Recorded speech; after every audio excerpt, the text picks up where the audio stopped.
Welcome back, folks. I'm Jake Ellenbogen. He is Gary Sheffield Jr. This is Yankees Unloaded. And unfortunately, what was once a podcast about a winning baseball team is now a podcast about probably the worst baseball team in baseball. I mean, in the major leagues right now, over the last, 20, 25 games, Gary, they are the worst team in baseball. They really are. I saw a stat out there. They've lost, I don't even know. But the point I'm making is this team is just putrid. And people can say, oh, well, what about Judge and what about Juan Soto? That just kind of goes without saying. They're superstars on bad teams. This is going to be a real show. Okay. We're not going to pull any punches here because we've been very fair. Okay. And we said that we, it's funny. It's like anytime you want your viewership to go crazy, you want the views to go crazy on a video, you can just say Aaron Boone is trash. And then people are like, oh my God, I need to watch it. And we never played that card, right? Nope. We never played that card. Would have been easy to, gain a bunch of followers because we've definitely slow played this. Boone. I will say that. Played it. But now it's gotten to the point. I'm not calling for his head. I'm not saying he needs to be fired. He's also not going to be fired. Newsflash, guys. He's very well protected right now with the Yankees. But Boone, as of late, Gary and I talked about lack of mental execution. And Gary, I want to start off with the play everyone's calling bottom three. So I don't know what Volpe is actually. There's no trying to explain it. Sometimes we as humans our brains just shut off. Like, for instance, on a par 3 once, I took out my driver and just hit it way over the freaking. My brain shut off. My friends did not tell me because they're like, "Oh, this is going to be interesting," And I just launched it 100 yards over the pin. My brain shut off, okay? Volpe's brain shut off today because I don't even know if it was laziness. Is that what you call it? I think his brain just shut off. I think he became laziness. An NPC. Do you want me to? Okay, so I'm going to do my best to describe. It could be laziness. For those of you who missed the play, and I'm assuming most of our listeners, because they're avid watchers of the New York Yankees, they saw the play bottom 3 where Ben Rice rolls over to first base. DJ LeMahieu was practically walking to second base, right? He looked like he was at an airport. And the ball is now being thrown over to second base. He's, of course, not running. And not only is he not running, he has no idea that the ball is on its way. This is a 35-year-old veteran. He's going to be 36 this winter. Somehow, some way, has no IQ on the play. Okay. Now, I'm not saying he's a low IQ player. In this situation, what other play was there, DJ, other than a ball being thrown to second base? So you should be running, right? So now that you're not running, a player who's hitting 250 with no pop. Last year in Anthony Volpe hit 20 homers. Everyone said, well, this is a 2020 guy. This is the type of guy who's the future of the Yankees. And frankly, we kind of bought into that. We said, well, contact's absolutely going to have to get better. Execution's going to have to get better, but we can assume it will after his rookie year. You fast forward to this year, he flattens out his swing. The power is gone, okay? And he's hitting 250, striking out just as much, walking just as little. And he's not running from third to home. You mean to tell me on a ground ball to first base that wasn't sharply hit, you can't make it to home plate as a 23-year-old shortstop of the Yankees? Give me a break. In my opinion, Jake, this is not a lack of IQ or turning your brain off. This is like having a 64% the final week in school, and your teacher shows up and says, I'm going to need you to turn in one more paper to pass this class, and you show up Monday without the paper. You're failing. You need to do the little stuff. You need to go across the finish line. If you're the type of player who's not going to be an Aaron Judge or a Juan Soto, where I look up at the stat sheet and see the box score and I see 300, 310, driving in 70 at the break. If you're not going to be one of those guys, this stuff, and don't get me wrong, this stuff's mandatory regardless of how good you are, because this game is hard enough. It will catch up to you. But if you're going to hit 250 with no pop, you just got demoted in the lineup, you can't bring me effort every day. In my opinion, I can't say he deserves to be sent down. I really can't say that because defensively and just personnel-wise, this team can't afford to lose another body. They can't afford to lose someone who's good on either side of the ball, unfortunately. But let's be clear here. Effort is the bare minimum. And this should be unacceptable for Aaron Boone. Aaron Boone should look at this and say, this can't even be approaching the field because it looks like the intensity all around is not there. Winning is fun. We love to podcast shows where we win games. We're in better moods. Our audience is in a positive mood. You mean to tell me we don't want to see them win? Of course we want to see them win. I don't want to see Boone fired, Cashman fired. Don't care about any of it. I want it to work. But you're asking a lot of me to sit here, see little effort, little execution. And then I'm supposed to sit here and say, well, let's wait till late July and then see where it goes. This absolutely is unacceptable. And the fact that Boone doesn't show up post game or at the very least pull guys off the field when we see, for example, what we saw at a Grisham just bending over like he's picking grapes. What are we doing? And now you're off the field. Yeah. This has happened now 3 times in just the last 2 games. Yeah. And low effort. The whole low effort thing, this goes back to an episode we did maybe 2 weeks ago about entitlement. Mm-hmm. And to me, DJ LeMahieu is entitled, okay? He's no longer a good baseball player. He's a AAA player right now, if even. Because there are AAA guys I would... He's not. Yeah, he would not even be playing. That's the irony. That's the real freaking irony. He's not playing over Jeter Downs or Vivas in AAA right now. So I guess really the point is, and I think is it Mike Francesa that said he's just killing bugs? He's killing worms because he just keeps pounding ground ground. balls, man.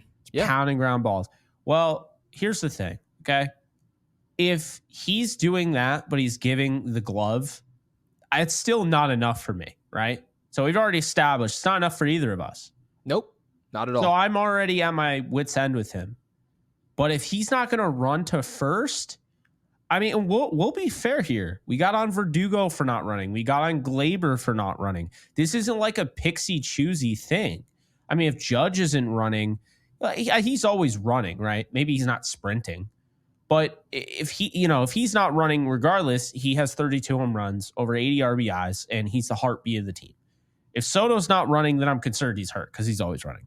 But, for the most part, Soto, 300, 20 home runs. He's another heartbeat of the team.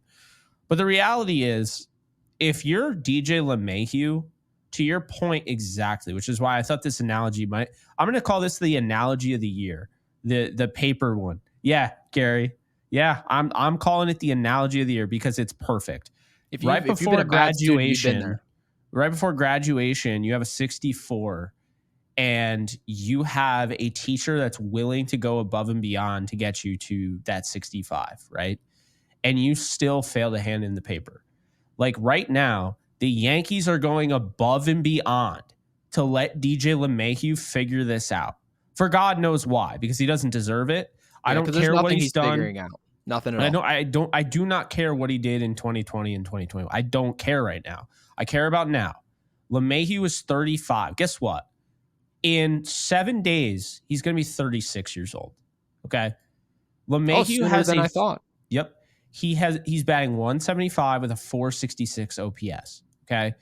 And the sample size is now almost 100 at bats. So in almost 100 at bats, he has 17 hits. That's not acceptable. I don't care what anyone says. It's not acceptable.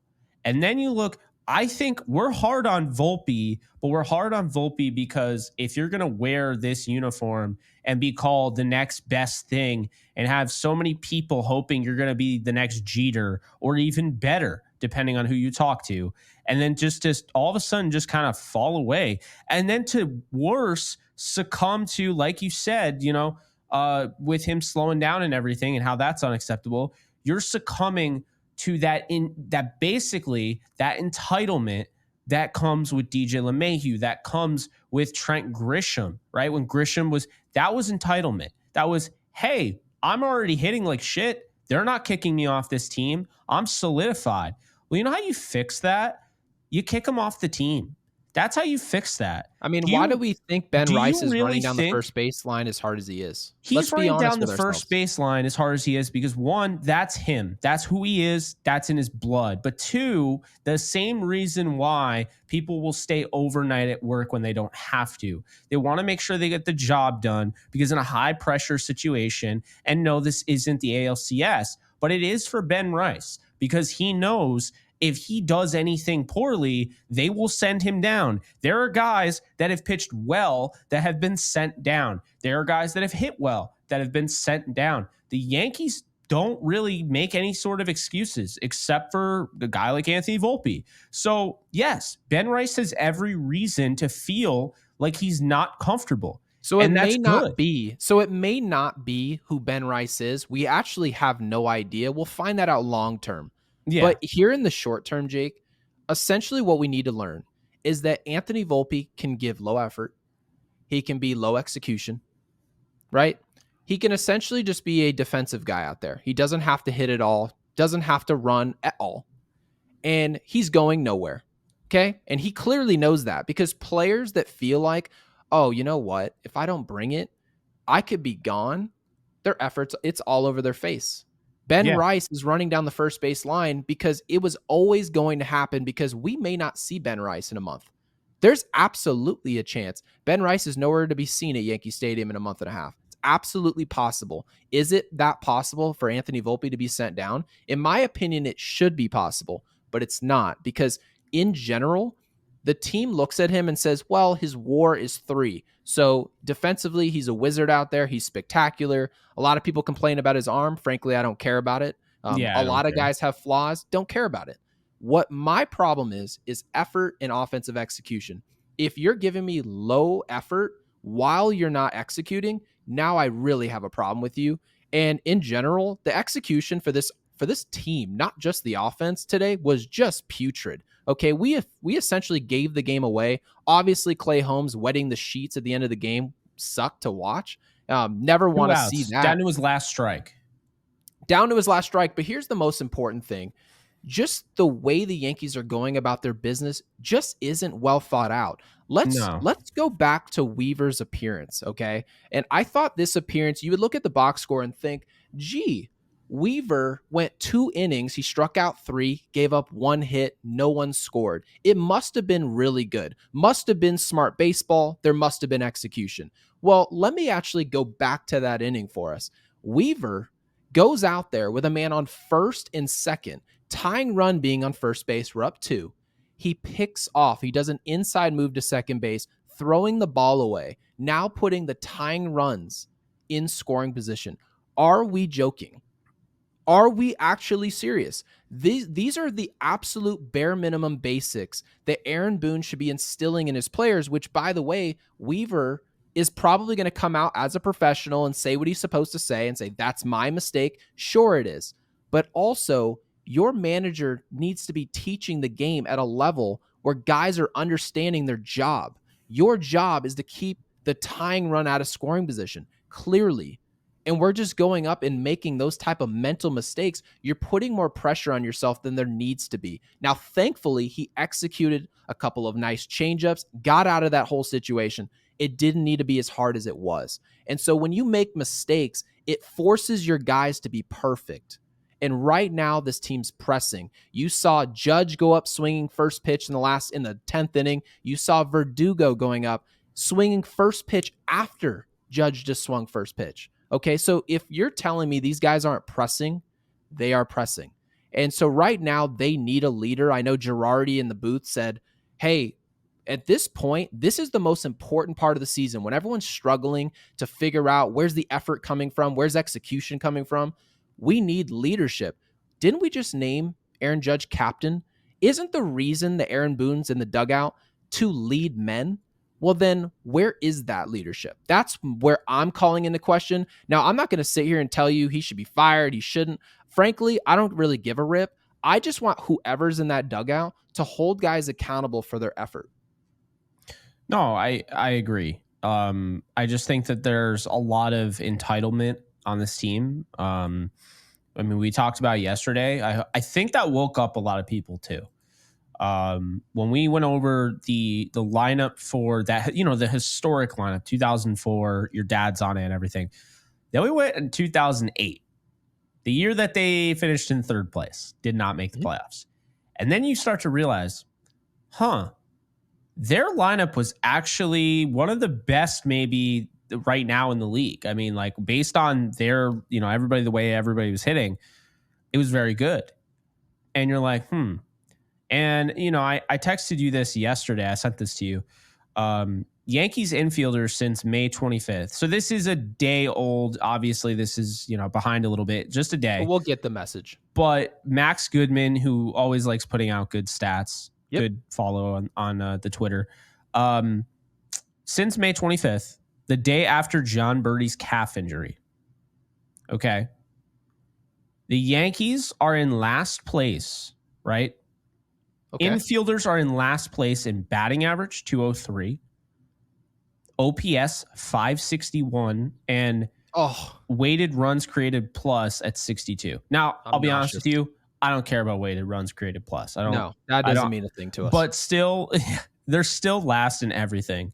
So John Birdie can't come back soon enough. We liked that move when it happened. Here's the problem with us saying that. That means, once again, reliant on a veteran, a 34, 35-year-old guy. I mean, are we kidding ourselves right now? John Birdie, who's coming back from an injury, right? And I know he was hitting well. We're right for saying he can't come back soon enough. But that is how this team is built. It shouldn't come to that, man. He wasn't on this roster until like right before the season started. Okay? He was an absolute surprise. No one was talking about. We were saying, Oswaldo might win that position at third base. And we said, we kind of like this. Maybe, right? Like Peraza, they'll try to figure out what they're doing over there at third base. And Boone said, yeah, it's an open competition. No one's got the role.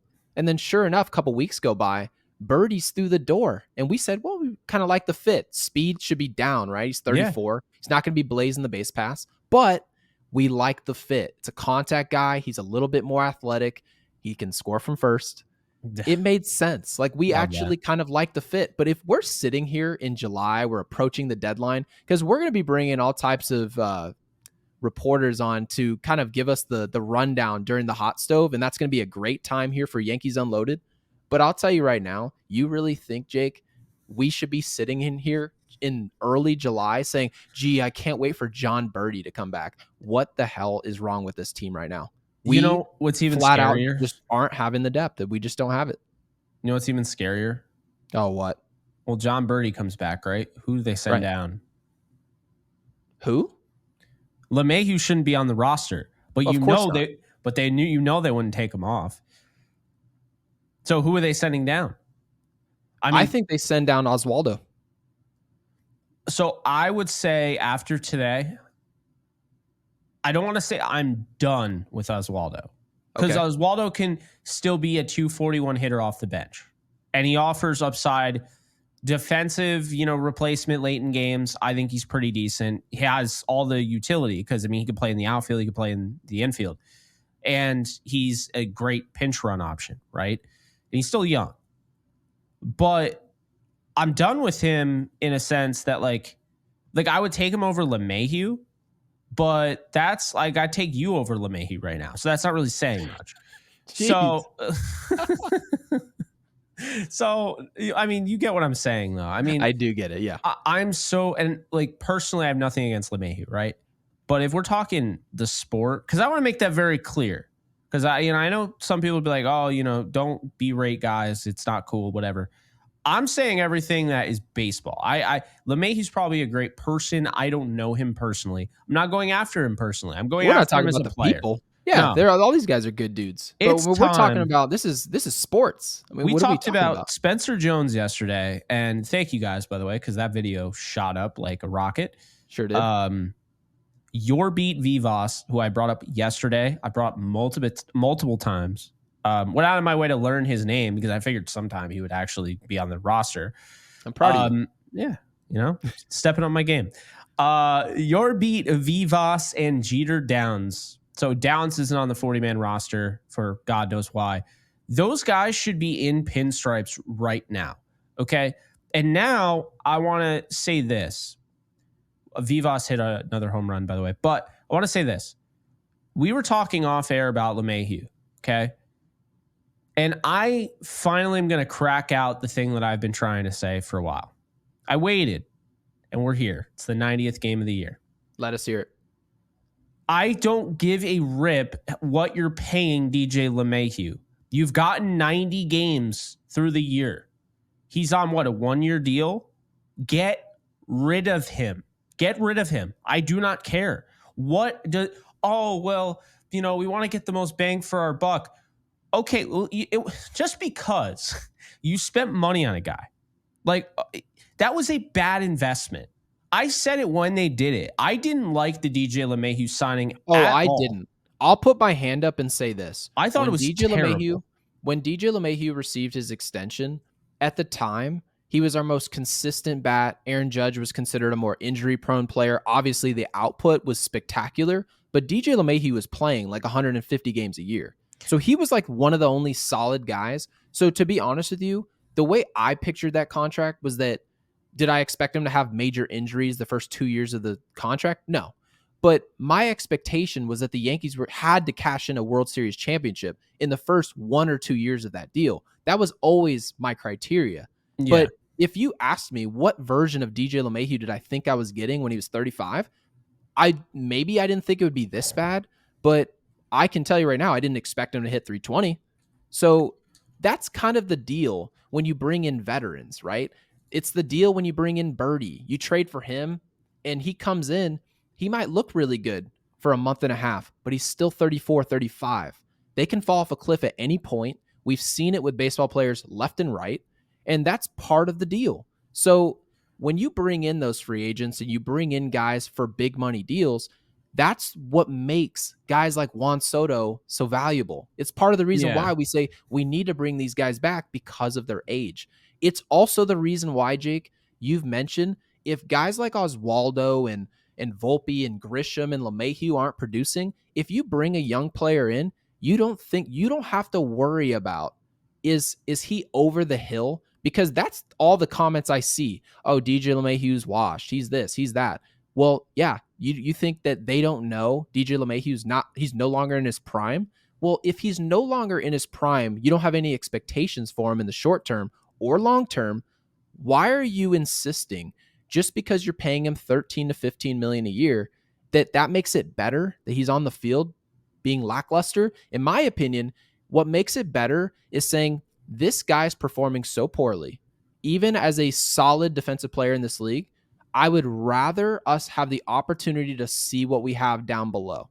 And I think that's something that I'm at the very least, Jake, not long term, at least between now, which that would be what, July 6th, which you guys are going to be seeing the show July 6th.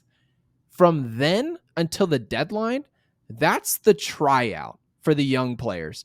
Give them that period of time. I don't think we can just get so blown away that Baltimore's so far ahead of us, we can't catch them by playing these young players. Give them an opportunity to come out here and get some burn, because these guys, they're just skidding tires. They're not performing. No. They're not giving us any work. And when I'm watching low intensity, low output players, it makes me not want to watch, despite this being my job. So I'm not going to sit here and lie to our audience and get all positive and say, well, guys, Verdugo was right on that ball in the second inning and the third inning, and that's there to be excited about. Like, no, the first bill of order is when I turn on the game and I see guys in pinstripes, I expect to see guys playing hard. That's the first thing. And then we deal with execution and who should be out on the field, like all the X's and O's. Let the guys that are paid to do it, and then us Jamoke podcasters will kind of give our opinions on it. But if we're going to sit here and cover you for an hour every single day, and our audience, which is showing up in droves, by the way, Jake, they're going to show up and watch a podcast when the players we're podcasting about can't run from third to home while they're struggling. I mean, I'm in the place right now where I'm almost in favor of the young players just for the sole purpose of the fact that I know they're going to run. I know they're going to give me effort. And maybe that could be a mistake. Who knows? But you can't make a mistake if you never try. So let's give some of those guys some run. I agree completely. While you were, on that run yourself, I pulled up the DJ LeMahieu contract. Okay. Now, the reason why I was against it is because when they paid him, and I know he was coming off, a great 2 years, this was too long. And I understand maybe you lose him, but you're paying him at age 32. So pretty much the last year of his prime, right? If we're being honest. Yeah. Because it's like 26, maybe 25 to 32. So last year of his prime, you're paying him 15 annually, right? $90 million, 6-year deal. He's in year 4 of his 6-year deal, by the way. He doesn't have 1 year left. He has 2 years after this year. Okay. So I know this is why this contract sucked. Because how could you not see this coming? How? 32, 33, 34, 35, 36, 37, free agency at 38. Well, Jake, that's what happens, though. You have to remember, the only reason the Yankees gave him a 6-year contract is because if you don't give him 6 years, then you don't get years 1 and 2. Now, I agree, with what you're going to say. Well, then so be it. You lose the player. But then we would have gotten mad. We wanted DJ LeMahieu back for the first 2 years of the deal, right? But And then we also wanted Robinson Cano back. And sometimes you have to sit there and be like, is this really worth it? And that's why, to me, the LeMahieu deal has turned into A-Rod. The second deal. It's dude, he can't get through this year. Year 4 of his contract. And he's had myriad of injuries, right? 2 more years. How do you think he's going to be when he's age 37?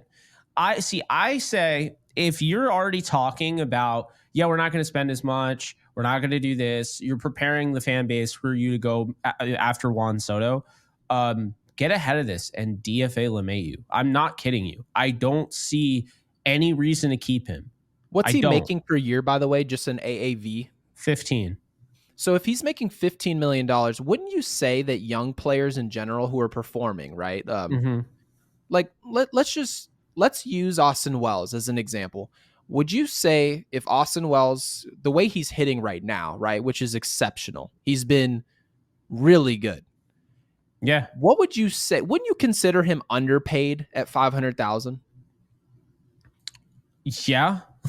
So here's my thing. If you're going to pay a player $15 million, and you definitely have crossed over the threshold where you say this player is past the point of production, you take him off the field, you DFA him, you trade him, you do whatever you do, right? Yeah. And you replace him with a young player who you think can perform. If that player shows up and performs, aren't you getting all that value back that you lost? You've got 4, 5, 6 years of control on these young players anyway. They're all underpaid. If Oswaldo was playing really well right now, we would think he was underpaid.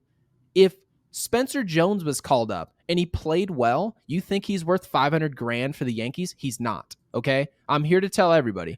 The young players that give an output to the big league organization, the Gunnar Hendersons, the Rauschmans, you guys really think they're worth $500,000? They are not. Okay? So I say all that to say this, Jake. If you're worried about a $15 million player and saying, well, I can't take him off the field because I need bang for my buck, you're going to get bang for your buck if you call up the right young buck. Exactly. You're welcome. You don't have a salary cap. I don't feel bad for you. Do you realize, again, the Denver Broncos, we brought this up before, had to literally pay Russell Wilson $89 million to not be on the roster? Yeah. They have $89 million in dead cap space. Yeah, and football works like a pie. For those baseball fans who don't really watch the NFL, which most of us watch the NFL somewhat, it literally is a pie. If you pay somebody $50 million, that's $50 million you're not allowed to pay another player. That's the way the NFL works, in There's a nutshell. no luxury tax. No, but people are like, can you believe Shohei? $700 million? I'm like, who cares? It's literally coming out of some guy we don't care about's pocket. I know. So what? Exactly. And so there's leftover salaries from players that have already been traded, released, buyout, all of that, right? Yeah. Aaron Hicks, the Yankees are paying $8.7 million to, right? Josh Donaldson right now is getting $6 million this year from the Yankees, right? 2025, the Yankees will be only paying Aaron Hicks $8.7 million, which, by the way, that signing sucked. Wait, hold on a second. GTA 6 is coming out, and Aaron Hicks is going to be making how much money? He makes 100 million. He made not 100 million. You can imagine he makes he a made million. 70. He makes $1 million in 2026 from the Yankees. He makes 8.7 this year and next year from the Yankees. Was anyone really thinking about that when they clicked this video? Were you guys really thinking about, geez, I just don't know how the Yankees are going to I don't know how they're going to be able to afford Aaron Hicks. No one talked about it on the broadcast. We've never talked about it before. We just brought it up now. No one cares, okay? You didn't notice the $8.7 million is being written to Aaron Hicks because he's on a golf course, okay? So don't worry about where the money's going. If players aren't performing and a team tells you, I mean, they're never frankly going to tell us, but it's painfully obvious, right? Donaldson was on the field a couple of years back, and we're like, oh, he's clearly on the field because we're paying him $25 million. But it got so bad that they just had to cut their losses. We're at that point with DJ LeMahieu. I think that's established. So, yeah, there's a couple of guys that we have in our system we feel deserve an opportunity to get some burn, maybe some short-term burn until the deadline, where Cashman, frankly, needs to be very aggressive, in my opinion. But we're in a situation now where if our audience, right, personally, what we've built here, if they don't believe in Cashman's ability to be aggressive at the deadline and get the necessary talent, we're in trouble. Okay? If the deadline, and I'm not giving you guys a prediction of what I expect from Cashman, because I've never really seen a deadline from Cashman where I was like, yeah, yep. Like he hit the nail on the head.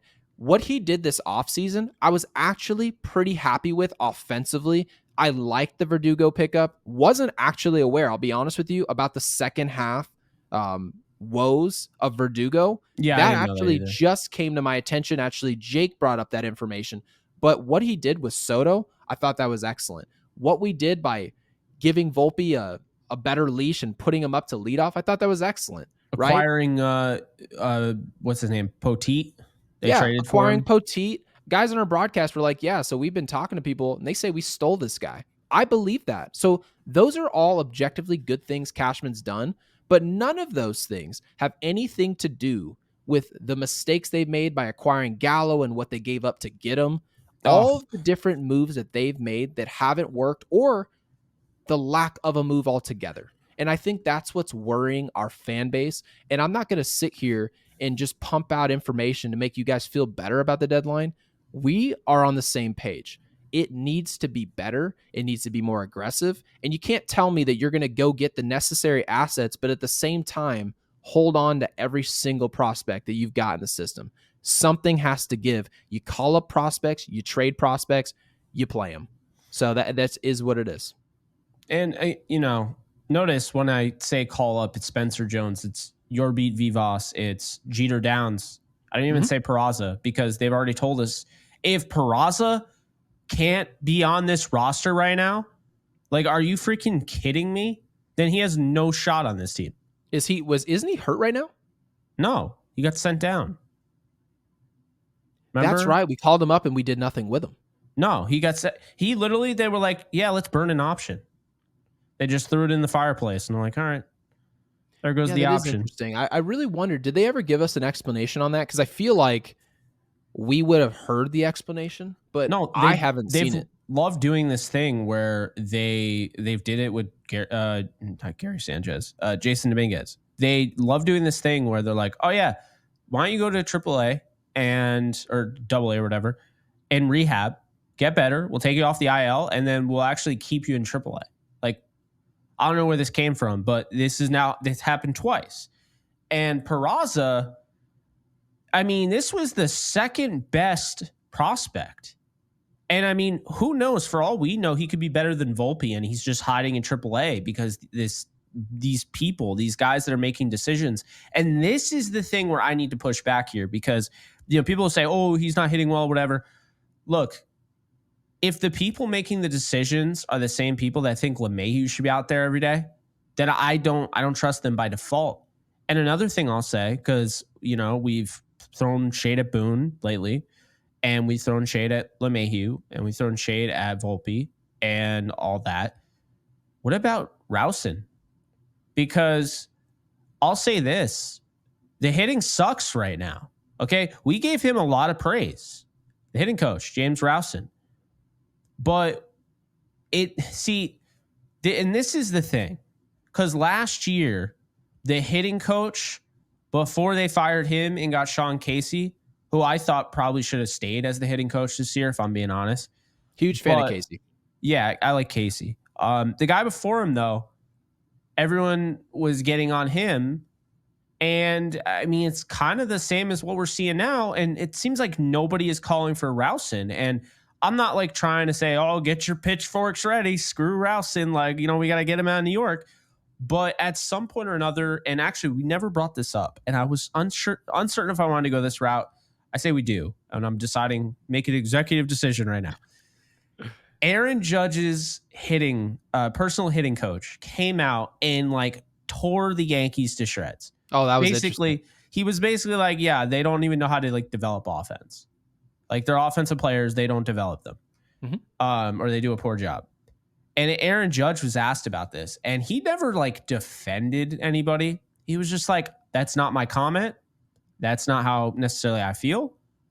I have no comment on that. Like, you know what I mean? Like, he was just like pushing it off. He didn't say, nah, man, James Rousen is a G. Boone is great. Like, he didn't come out and really defend anybody. He took like really the PR, like slide it on down approach, which I like, because it kind of shows you that really Judge is so focused on what's happening right now. He doesn't care about that. And that's good. But, Boone said, so, oh yeah, everyone's going to talk and everything. And look, Boone with a very PR answer. I get that. But that stuff, they heard that. That was loud. They all heard it. And to me, it speaks to, I think Lawson, by the way, was the guy that was there before, the hitting coach that, everyone wanted gone. But to me, it's one of these things where, Matt Blake, if the pitching's bad, the pitching is bad for a little bit. I mean, even tonight, like, okay, Canely, not his best night, whatever. Canely's great just about every night now, And yeah, usually. It was Cortez a surprise looks today. great, Yeah. And the bullpen has guys like freaking Michael Tonkin, the meme himself, turning into a very reliable bullpen arm. And the point I'm making here, and same thing with Weaver. I mean, we get on him for that ridiculous, pickoff, but Weaver once again has been really good. Matt Blake, if they could find a hitting coach as consistent as Matt Blake is as a pitching coach, I think I would have no issue right now with this team, because I don't think this team would have 163 hitters. For whatever reason, they have changed their approach. And I think this stems from making too many adjustments. I don't know what they do. I'm not in the room. But at one point or another, they were very patient, and, they were really hard to pitch to at the beginning of the season. They were dominant. And then now they're patient, but they also lost that edge where they're dominant. Like, they're not like pitches that they should swing at, they're still taking them. I mean, you'll see Volpe, he'll swing at one in the dirt and then he'll let one go right down the plate. That was a perfect pitch. It was actually a hanging curveball, and he's just sitting there not swinging at it. And I'm seeing this and I'm like, this is not just him. It's Mr. What's his face? Grisham, who takes a strike 3 call right down the plate. Seems like every time. Yeah, that was bad. It seems like every time he's up in a high leverage situation, ball just zooms right by the middle of the plate. Meanwhile, this guy was just punching home runs out left and right, in the limited opportunities he was getting. Now he's just taking strike 3 right down the plate. Can I go the other way, though? What's that? I'm actually going the opposite direction. I just think in general, personnel-wise, what's on the field, you're going to need David Blaine, Chris Angel out there doing magic tricks to get some of these guys that, frankly, I would describe, and I actually tweeted about Anthony Volpe, I think it was yesterday, And I basically said, as far as I'm concerned, Anthony Volpe is a 9-hitter right now. Now that may change, but he needs to get better at a few things if he's going to be the player that we even came close to projecting. Okay. Because right now he's not even approaching it. We're not talking about a slumping baseball player. Even the player who was hitting well, I still mention what he wasn't excelling at and how it would eventually regress his overall production. And it absolutely did. Okay. Now, did I think it would be so bad that he's not worth having anywhere near the top 6 in the lineup? No, I didn't. I'll be completely honest with you. But it's gotten to that point. It's gotten that bad. Now, if you're going to look up and down this lineup, Gleyber Torres, Volpe, Wells, Cabrera, Grisham, JD Davis, and DJ LeMahieu, which of those players this year did you not have projections for in hopes of what they do, but which of those players that I just named you, who was the entirety of the 5 through 9 in our lineup, which of those guys did you say pencil them in for production this year? Which of them? I would argue the only player we penciled in to give us production, and this is saying quite a bit, is Gleyber Torres. And the only reason for that is that the last 2 years, his production's been excellent. The overall roster has been lackluster, but he's been one of the solid pieces of the New York Yankees. And you fast forward to this year, he's absolutely not part of the solution whatsoever.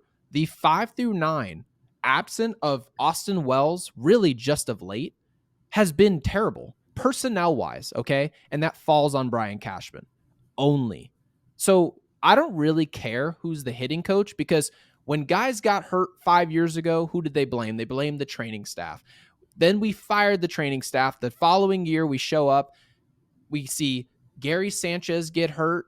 We see Florial. We see Frazier get hurt. We see all these guys. Giancarlo gets hurt again. And we still are pointing the finger at the training staff. It wasn't the training staff.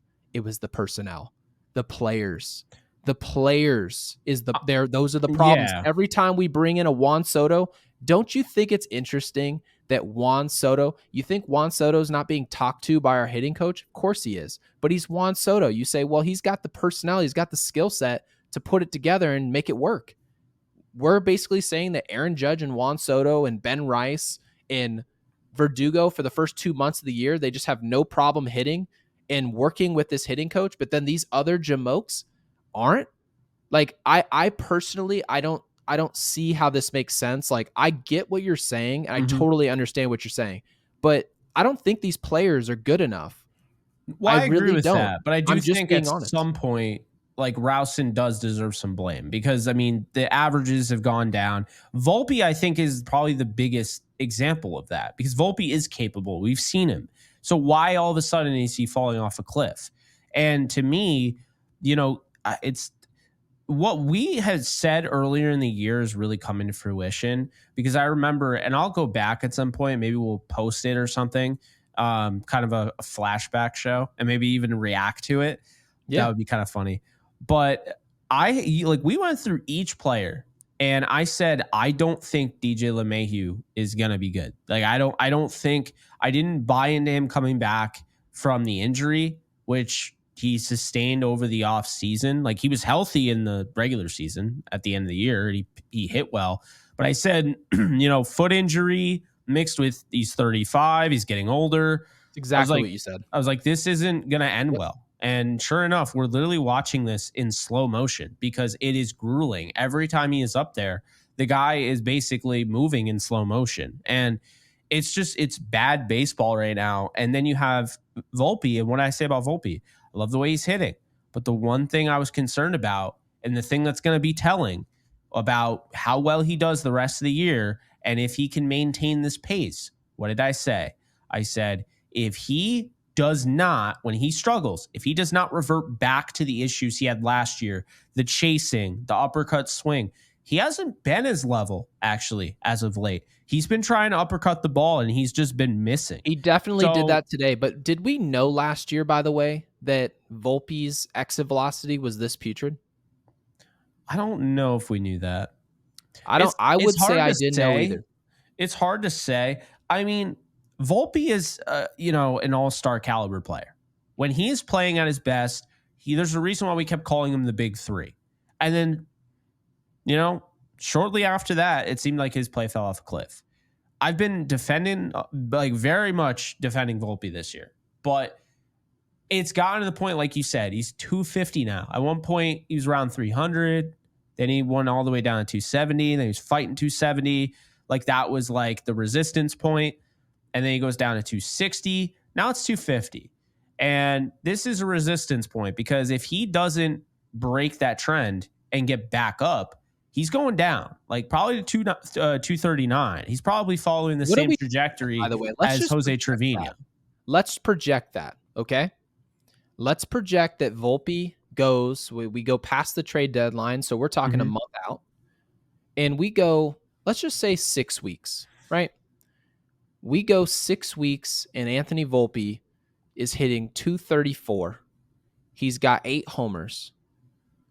What are we thinking in Yankee land? Are we thinking, do we send this player down, but he's too good defensively, so we're getting value there clearly still? Because Volpe's still a valuable asset to have on the team. It's just his bat right now isn't worth a damn. Okay, Yeah. so the question is if he goes and hits 205, which he hit last year, somewhere around there, hit 20 homers, but the batting average clearly was what it was in large part because he was trying to hit home runs. That's what he was trying to manipulate. And I guess there's nothing wrong with that. Hitting homers is great, but you can't hit 200 as a speed guy who steals bases. That's nonsense, right? And he knows. So the adjustment clearly this year was I'm going to flatten out my swing. My batting average in theory should uptick. My power numbers should have a slight decline, but it's not going to be massive. I'm still going to drive the ball. Yeah. And then we look at the analytics, and the analytics say that he's closer to having the worst exit velocity in the entire league of all players, not just starters, but also role players.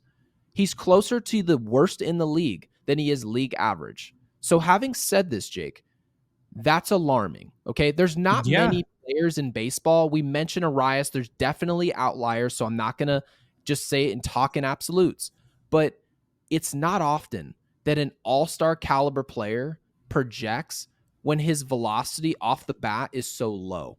Most players that you would ever mention as great players, they consistently hit the ball. They consistently make adjustments.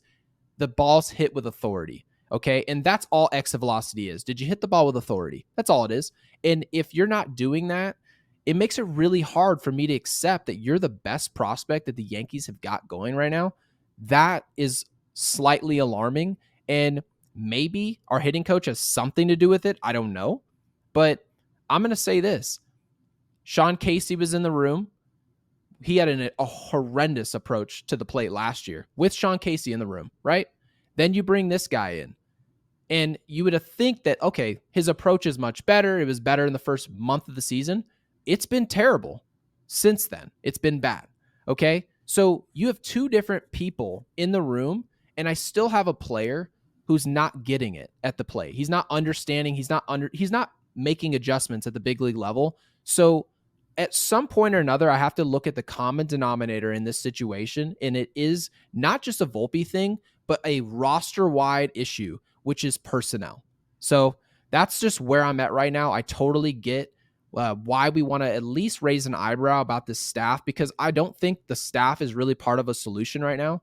But when you're talking about a roster where you're not that comfortable looking 5 through 9 after 1 or 2 injuries, I mean, you didn't really build that great of a team. So we're in that position now. It's time to be honest about that position.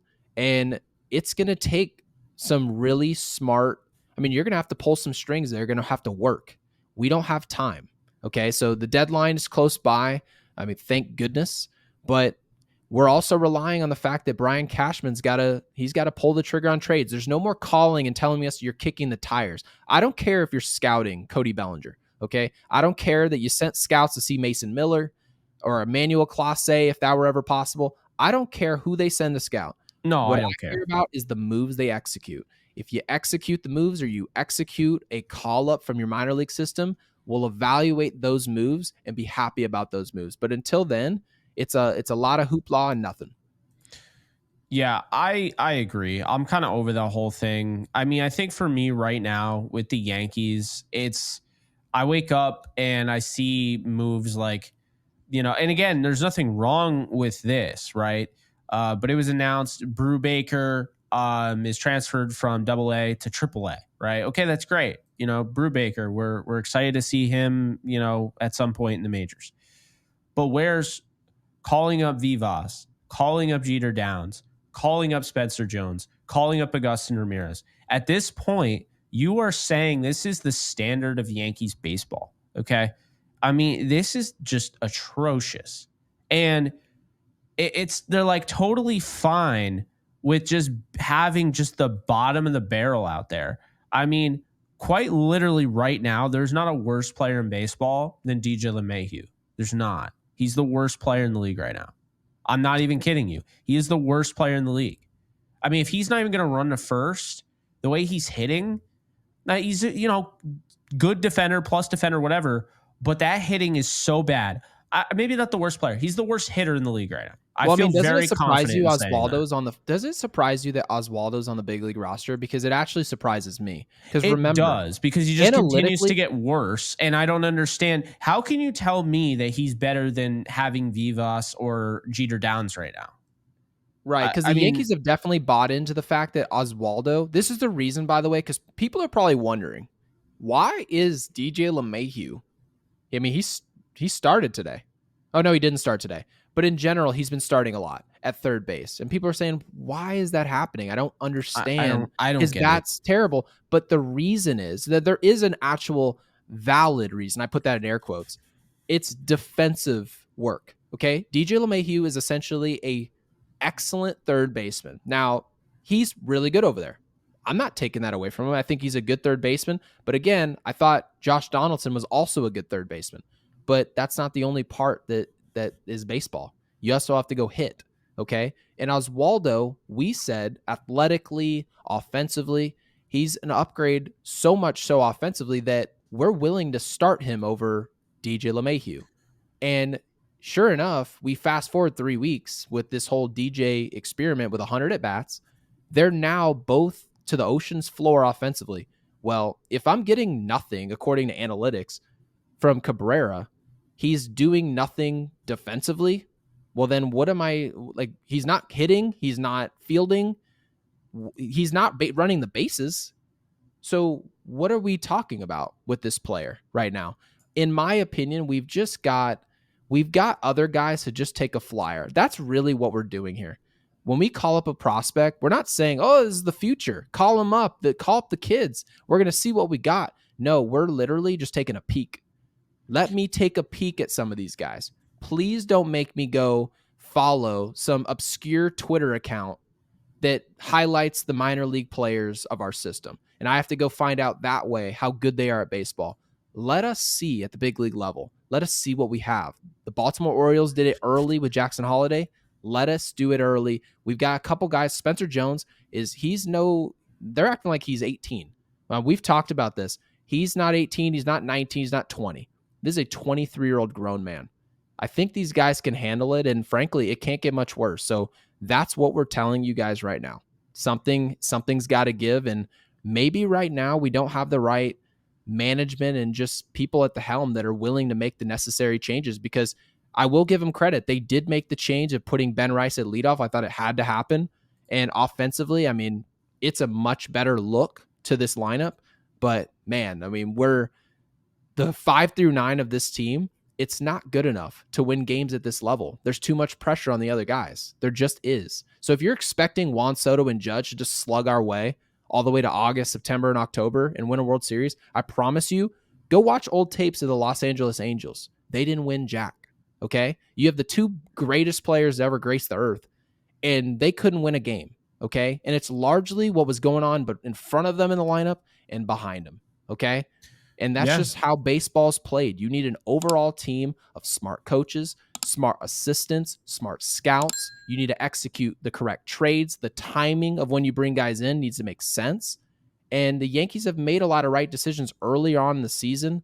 We gave Boone credit, but right now they're going left a lot. And it's a huge issue, and it needs to be called out. Yeah, it's just bad. I mean, $300 million roster, essentially, the payroll. And I mean, actually, they went over it. They're $70 million over the luxury tax. And I mean, we love Ben Rice, so I have no issue about Ben Rice. What I don't like is when it's like, oh, it's just two guys in the lineup. No, let's be honest here. Ben Rice has gotten to the point where you want to see him. Like, let's not kid ourselves. You can't just clump everybody. Don't clump Ben Rice in with that monstrosity at the bottom. No, he's not part of it. And by he's the way, part of the solution. Don't do it with Austin Wells either, because the last freaking 19 games, he's hitting over 250. Okay, so he's actually been very good. And he's getting better because he's being played more. And by the way, the Red Sox ran all over Jose Trevino. They set a record. They had 9 stolen bases. You know how many they had today, Gary? 0. They had 0 stolen bases today against Austin Wells because they were not going to run on Austin Wells. They ran on Jose Trevino because they saw a weakness in the game. So, obviously, like clockwork, Jose Trevino will be in the lineup tomorrow. All jokes aside, do you think he plays tomorrow? He probably will. I just think at this point, Volpe at least has the ability to get back to where he was. Aaron Judge is the best player in the world. Juan Soto might be one of the best players in the world. Why? What are you doing? I just looked at MLB.com, and I guess you can argue I should have known this a little early. I'm scared. So when I looked at MLB.com, tomorrow's game's at 1:05 Eastern time. Aaron Boone very well might tell us, oh, yeah, so Austin Wells took a lot of foul balls. No, don't give me that. Do not give me that. We wanted to give him, we had a night game. We have a day, night-day doubleheader kind of situation going on. Austin Wells hit his head. Quick turnaround. Putting on his uniform. Yeah, and I will say this. Oh, good God. I'm not going to sit here and just make fun of Boone. I don't care. No, I know. But I will say this. It's so clear. Unless Wells is like ailing, like flat out ailing, can't play, he's young. Put him out there, okay? Yadier Molina, I know he's not Yadier Molina, but he took foul balls all the time. He played 160 games a year, okay? There were times where he's like, oh, yeah, we caught a double header. He just does it, no problem, okay? It's not an issue. Stop creating issues. You don't have to bubble wrap young players, veterans, all this stuff. The Yankees do it all year, every year. You can watch them over and over again, and they'll tell you, oh, we're going to give him a day. We're going to give him a day. And everyone's just getting PTO. And we're sitting here with a roster full of injured players. They're babysitting Dominguez. They're babysitting. They give days off to Giancarlo Stanton. We figured out the system. It's going to keep him healthy. He gets hurt anyway. Why don't you just play the players who were healthy that day and be done with it? Stop talking about it. Stop talking about some schedule. This training thing that we're doing where Wells might have tomorrow off because Trevino he's going to show up and play the day game, and then the next day Wells is going to play. Well, that's just a day to get Wells off his game. Pointless. Doesn't need to happen. So it's clear what needs to happen here. The clear choice is Austin Wells behind the plate. No one else should be touching the position unless Wells is not well. No pun intended. I kind of liked that at first, but no, I agree. And I mean, I don't know why this supporting cast, which is so lackluster, is like they have the best job security I've ever seen. I mean, their job security, essentially Fort Knox, like they're on lock. Like, I mean, LeMahieu literally can do anything and he's going to keep his job. Not only is he going to keep his job on the roster, which is questionable, he's going to be starting. So tomorrow, DJ LeMahieu, despite the fact that he like the base running blunder and he's just not a good hitter anymore, which by the way is sad. I want to make that very clear. I'm not like rooting against him. I'm just telling you what it is. I mean, the injuries have robbed him of that and he's gotten older. But the reality is LeMahieu is going to be in the lineup tomorrow. Anthony Volpe, who cost him a run and probably the game, if I'm being honest, because that 4 runs, that's, completely changes. That home run by Clay Holmes, they'd be down by 1 run based on that. So obviously the game probably changes a little bit. If he scores, maybe the Red Sox have different approaches, all that, right? But the point is that's 4 runs instead of 3. They lost 5-3. It didn't have to get to 5 in the extras if they had 4. So Volpe will still be in the lineup. DJ LeMahieu will still be in the lineup. Trent Grisham will still be in the lineup. He was in the lineup today after the most lackluster, worst I've never seen a worse play in center I field hope in my people life. saw that play. It actually would happen. It was literally a player making an error in real time, and you're sitting there wondering because the camera actually had it perfectly. They literally had him picking up the ball with his glove. Oh, It looked like the bat boy. You ever remember when a ground ball goes down the line and it's foul and some jamoke, like 17-year-old schmohawk, reaches down and he's trying to get the ball and he's just incredibly uncoordinated and just giving no effort whatsoever? Well, that's what Grisham looked like. Okay. it It was awful. looked like he was fielding a ball in spring training and his like son was hitting at the And yet plate. There was still, nothing. it wasn't as bad as Aaron Hicks's depressed like mode, where he was like, Wait, Aaron Hicks? "Do you Which remember? one? No, I don't remember. You've never seen it?" No, I probably have. Just send it to me after the show because then we'll talk about it in the next show. I need to see this play. Yeah, basically it was hit down the left field line, and he like didn't know, like he was just like like depressed, and then the ball was in play, so everyone's running around the bases, and he's just like, I don't know, man. after I saw that, and I was probably the biggest anti-Hickser. I'm just gonna say anti-Hickser ever. The deal sucked. I couldn't stand watching him. He was always hurt as well. When I saw that play, I was like, okay, so I'm justified yet again. All the people that said I was wrong about Aaron Hicks, that play is forever etched in history and not in a good way. And so I've been on Grisham, and I've also been open to being more honest about Grisham and like, okay, he has a power bat and this lineup has no power all of a sudden. No. Yesterday, I was done. Like, I'm done with Grisham after that. I don't care if it's one play. When you play in New York, that one play echoes. Like, that has weight. And to me, maybe our audience doesn't care. Maybe they only care. no, Maybe they care. They care. Maybe Yankees fans, and I'm being nice here. Maybe Yankees fans only care about production, right? You hit 285. Well, I Your mean, career, yeah, if you hit a Grisham's career hitting 310. 285, but he's hitting But that's my point. 150. So it's like, That's my point. So do we really care about effort? In my opinion, this is just, I'm going to speak for myself. yeah, I care about effort. I do too. You can ask my father. I used to curse out, yell at, and flat out ask Robinson Cano, why are you not running? Okay, this is a true story. I used to put him on the phone and be like, run. Okay, now obviously I look like an idiot. I was 12 years old yelling at some multimillionaire to do his job better. But that's just the way I was raised. So what? Right? But maybe I care about effort more than other people do. And if you're hitting 310 or if you have a career like Derek Jeter and then you don't leg out ground balls, maybe people don't really care as much. And I can understand people feeling that way. But for me personally, when you're a role player, like we would actually consider you a role player on the roster coming into the season. I mean, I feel like the first bill of order is I'm going to show up and bring it every day. Because if I don't really deserve to be here. And that's the way I feel about it. And obviously, if you're not performing and you're not working hard, you probably have no business on the roster other than contractual obligations, which is exactly what we're seeing. So very disappointing, of course. And we're going to see if the New York Yankees in the next 25 days or so put their money where their mouth is, because they're in a tight situation where they're going to have to make some calls that affect egos and they affect chemistry that people seem so worried about. So we'll have that conversation when it comes. And yeah, and we'll hope for the best. Yeah, by all means, you can't ruin this locker room that's lost like 17 of the last 20 games. I mean, very important locker room. Very important locker room right now. You don't want to kill that dynamic. I'll just say this last thing: covering football and learning more about hockey as the years have gone on. Could you imagine a fourth liner who just cracked the lineup in hockey? They're just not showing effort. They'd be off the team in seconds.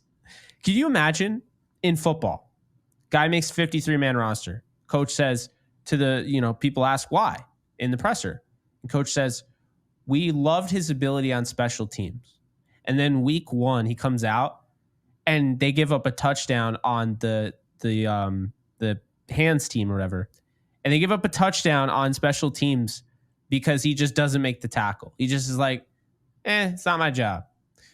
So that level of entitlement does not exist in those sports. But when it comes to baseball, you'll get guys like Bryce Harper who will like work their tail off. Like when he was coming out, especially when he's coming out of the minors. Yep. And he rubs people the wrong way. Remember that? They're Okay. like, Yeah, it he was would so hustle stupid. and people would get mad. But then there's too much of this lackadaisical, sidearm throwing, making everything look casual. It's another thing to say, wow, he made that look easy. It's like a completely different thing to say, wow, he made that way harder than it had to be to try to almost make it seem like he was casually throwing the baseball, which Cano did a lot, by the way. So I'm over the entitlement. And that is the word that I'm going to continue to use. I'm going to pound it into all of your brains at home because that is what it is. And guess what? If I ever get pushback from any player telling me, I'd say, show me, don't tell me. Why are you It telling exists me? in every job, by the way. We don't have to use professional sports. If you have a job at Orange Julius that you have to report and clock into tomorrow morning at 8 a.m., and you were like, hey, Jimmy over there in the corner, he's just not working very hard. And he also doesn't really know how to work the machine to deliver the Tropical Tango Premium Fruit Smoothie. He doesn't really know how to do it very well. Well, guess what? Jimmy's fired. Okay. If you're not good at the job and Screw you don't Jimmy. work hard, Jimmy's fired. That's the way it works, okay? The Jimmy people can who go are work like, at Jimmy's down the street. right, but we've all had jobs before, for the most part, right? And there are employees that are really high performing employees that also shortcut, right? They give that shortcut, and if they got caught giving the same shortcut that maybe yourself was giving, then maybe they'd be in trouble, right? Or they would just say, "Oh, here's the issue. You're caught doing something you weren't supposed to do. Well, he's high performing. They just let it slide. But you do something and you're not as high performing, now you're in trouble." That's the way the workplace works. And in my opinion, you got a player on your roster who you wouldn't consider a great player. He doesn't really work that hard. The players will speak highly of him because they're professionals and they don't want to take food off each other's plate, right? There's this unspoken rule that they're just trying to make each other money. Fine.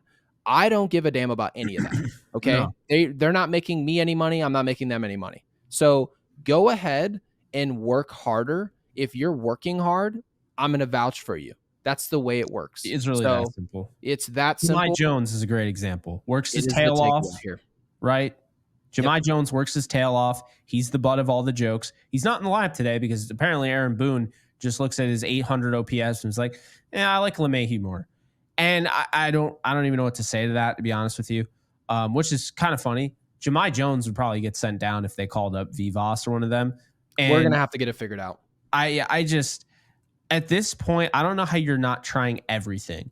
Oh, well, we can't waste any options. I'll burn all the options I have to. Okay. I don't even care. Don't even give me that because they're wasting options. They're calling guys up for a day trip and be like, oh, hey, Peraza, you and your girlfriend can go and check out New York City, and then we're going to send you down, okay? That's literally what they did. Because everyone freaked out when Peraza had a picture of him and his girlfriend in New York City. Like, oh, he got called up. He got called up for a day. And if you didn't know that, Boone literally told you, yeah, it's a day thing. What the hell's a day thing? The homie flew. He came all the way out to New York, went to Del Frisco's with his girlfriend. And you were like, yeah, get it packing, schmohawk. What are we talking about? It's dumb. It doesn't develop him at all. Second prospect in the farm system that you wouldn't trade for Luis Castillo. Let me make that very clear. You would not trade him for Luis Castillo. Deal breaker. Can't make it any happen. Deals. So I'm just saying. So yeah, a lot of things have to change. And this approach, we talk about approach at the plate. How about this approach from Brian Cashman? Let's start throwing some fire on Brian Cashman right now. Figure this shit out because it's not acceptable. It's one thing to say, well, we can't fire Boone and we can't do this and we can't do that because they have 54 wins and they're, still one of the best teams. Yes, but they are a sinking ship, okay? They have to repair whatever the hole is in this ship that is causing it to sink. And if they do not do that, no, we just talked about earlier, they will not be in the playoffs because the Red Sox are going to swoop out from underneath them. And guess what? The Yankees cannot beat the AL East. It does not bode well for them when you talk about the tiebreakers at the end of the season. The Red Sox are going to own it. The Orioles are going to own You it. got to outrun them. Toronto is going to own it if they ever figure it out. Yeah. And Tampa, who has no pitching, everybody got hurt, and no Wander Franco, they're going to probably own the tiebreaker. And they just hit 500. So look, something has to give. I mean, I just sound like a broken record. Gary and I continue to say they need to do some things to shake this up, whether it's trades, call-ups, I don't know. But I don't know how you continue to roll this shit out and be like, yeah, you know, we're definitely going to win a game today. You're not just going to magically win games. This team isn't good enough. They might get away with one win. Remember that one win where the bottom of the lineup, 5 through 9, was really good, and everyone's like, including myself, was like, oh, are they back? And then it was like, no, they haven't won since. So look, they have not won since that game. Fix it. Go out. Call someone up. I mean, by the time this comes out, you'll have about 8 hours until game time, which is insane. I wish it was later. Bring the Pepto-Bismol because you're going to need it tomorrow. I mean, for the love of God, call somebody up. If I see Vivas in the lineup tomorrow, I'll literally be like, you know what? I don't even care about the result. At least they tried. The whole, you know, the Simpsons cake, at least you tried. I'm okay with that. If tomorrow is the exact same lineup or worse, good God, if freaking Trevino is in there. Well, if I don't see Wells, I'll just know we're not being serious about the baseball team. So I'll be looking for your tweet below it. I'm going to tweet. Okay, we're not serious tomorrow. No, we're not. Yeah, I see we're not serious about today's game. That's clearly what you're telling me because we're the second best team right now in the AL East. And that's what our record suggests. But the problem is you don't get to take your record into the next game. That's not the way baseball works. It's not the way sports work. And fortunately, that's the case. Because you know what? If it was just everybody rolling their records in, they say, well, you're 54-36 and they're 48-39. So that's the game right there. Ball game. Yankees win. Well, sports wouldn't be very fun. There's some level of consistency you need to bring to the actual ballpark every day. And we're not bringing that. We don't have enough personnel. It is what it is. And for the Yankees to sit up there and pencil in this lineup and pretend that they're just one pencil in away from Oswaldo hitting, DJ hitting, Trevino just starting to hit it again, I don't understand how we're in that position and actually lying to this fan base and telling them that. You had some short-term success, and right now you need to make some decisions that are going to take some guts. They took some guts bringing Ben Rice here. It's going to take more. Once you do that, then we'll be satisfied at least with what we've done until the deadline, and then we'll cross that bridge when we get there. Yeah. This team, by the way, June 14th, when they beat the Red Sox, they were 28 games above 500. They were the first team to get to 50 wins. It is now, okay, almost a full month since. We're not quite there, right? Because we talk about June 15th or June 14th. It's July 6th. So we're 8 days away from July 14th, which would be a full month. Okay. And do you know how many wins they have right now? 54. They've won 4 games since they were the first team to hit 50. They were 28 games above 500. And now they are 18 games above 500. They've lost 10 of those games. They've lost 10 spots. They're now 18 instead of 28 games above 500. And guess what? The Red Sox are coming for them. They're playing really good ball right now. Pitching is good. I mean, if Yoshida is gonna start hitting like that. No, Garrett Cole has to pitch to Rafael. He has to pitch to Devers tomorrow. Yeah. So don't forget that. Garrett Cole he gets absolutely shelled from Devers, and I guess we can't necessarily clown on him because Devers is the real deal. He's probably a future Hall of Famer, but you can't sneak cheese by a rat. Okay, Devers is him. That is what it is, and there's no way around that. You can walk him. You absolutely have that choice, but you need to deliver.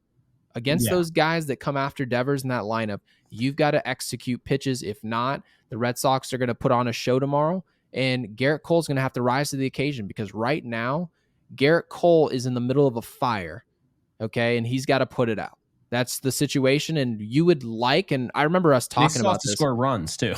Yeah, we were actually saying, I just love where this Yankees team is overall because there's no pressure on Garrett Cole. You remember those conversations we had because Oswaldo was hitting, Volpe was hitting, all these guys were hitting. The rotation was lights out. Clark Schmidt was in there. He was just spinning it great, and we were talking about Garrett Cole just strolling in, throw a pitch count on him. We don't care. Give him an extra start in the minor leagues. We don't care. And now we're in a situation where Garrett Cole's ERA is 6.23. He's been out there. He's had his 11 Ks on the season, right? And he's got to go out there and execute tomorrow. So the situation has changed. It's more dire than we ever thought it would ever be. But that's the situation we're in, and we earn that position, unfortunately. It's fair. That's sports. Absolutely. So that's going to do it. Long episode, and hopefully you guys get a chance to watch this before the game, because it's going to be 1, and I'm not very excited about that, but is what it is. I don't love early games, in case you guys don't know, because especially the way we record, we get this stuff early in the morning. You guys know, because you freaks are up at like 2 a.m. watching our shows, which is amazing, by the way. There's no way anyone's watching our podcast in the morning and then waking up for this game, 10 a.m. Pacific.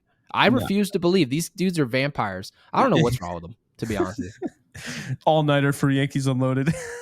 Yeah, I really don't get it. And of course, like, I love these guys because they're part of the reason why we're going to be able to do this full time in the long run. But absolutely, how are you watching these podcasts at 2:30 in the morning Pacific, and then you're telling me that you're locked and loaded on Twitter at 9 a.m.? These guys they're not sleeping. So we're part of the problem. We've just become that. So like Amazon Prime and Disney Plus, when they release like a new episode of a show, it's always at 3 a.m. on the East, because it's always stupid. Midnight your time. Yeah, always midnight my time. You know me not being able to sleep very well.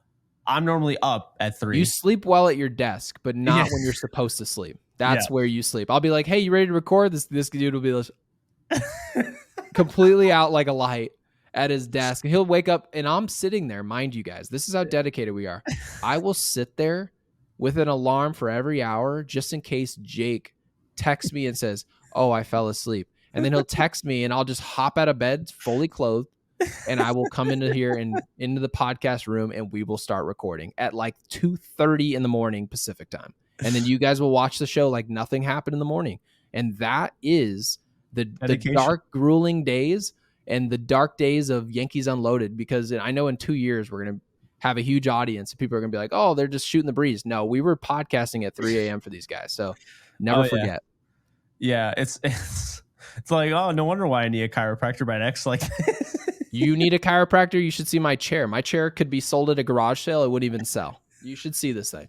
It's garbage. So yeah, we're working on a new chair. I basically hunch over every day for you guys. So I appreciate you guys watching. And we're up to like 1,100 subs. So we were just talking about our goal of getting to 1,000 subs by late July. And you guys have just been fantastic. And Jake, obviously you've been great as well as my co-host. And this show is just exploding. So yeah, I hope people stuck around this long and listen to us banter about a team that's just not where it needs to be. It's not Yankees baseball. It's not something I'm proud of. I'm more proud of this podcast than I am this baseball team right now. With you right now. And it's sad.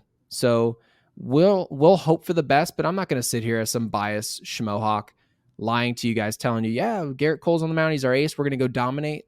That the Yankees aren't going into tomorrow's game thinking we're going to win this game the way they were earlier in the year. Right now, they're trying to survive, and it's not a good position to be in. It's uncomfortable. So, yeah, we'll hope for the best. $1 million uniforms, $1 million brand, 10-cent production. That's what's been happening. So as of now, yep. Hopefully, the pinstripes get going. We start seeing the Bronx Bombers. But until that happens, regardless, we'll be here for you to go through this, whether it's therapeutic for you or informational or entertaining, because Gary likes throwing out words like jamokes and jabronis. I've heard that a lot, by the way, in the comment section. You guys are therapy. I'm like, wow, thank you guys so much. Therapy. Like, really think about that. People are using us for therapy to watch a baseball team solely designed to entertain an audience. That's the only reason this team exists, is to get people excited about sports and excited to go buy chicken buckets and take that trip with your dad once a year, go to Yankee Stadium, get a hot dog at the stadium, just have a great time. It's supposed to be entertainment, and people are like, yeah, I just can't wait to watch that podcast at 2:30 a.m. Pacific rather than the actual product itself. So obviously we're humbled incredibly, but yeah, we're hoping that turns. We hope you're entertained by us and the team as well. So I'm not just going to say we're hoping, we're waiting to see that happen because you guys want them to win just as much as we do. Yeah, I agree. So that's going to do it. Be sure to like, subscribe, and comment. Be sure to follow us on all social media at JK Bogan, at Gary Sheffield Jr., and at Yankees Unloaded. And I was going to say be sure for the Yankees to win, but you can't decide that, and I can't decide that, and neither can Gary. So I guess we'll just pray tomorrow. With that said, sprinkle some holy water on them. Oh yeah, what do they normally the Peter Popoff holy water? You can just go sprinkle that over them. No, when they get on second and they always do that like finger thing to the dugout. Instead, it's just like holy water. Like I don't know. I haven't seen many players at second base lately. So. Oh my god! All right, we'll end it on that. I don't really remember what they do, so we'll see. Oh man. Well, yep, that's gonna do it. Appreciate you guys, and we'll see you guys tomorrow. Yep, and skip our ads and like our video.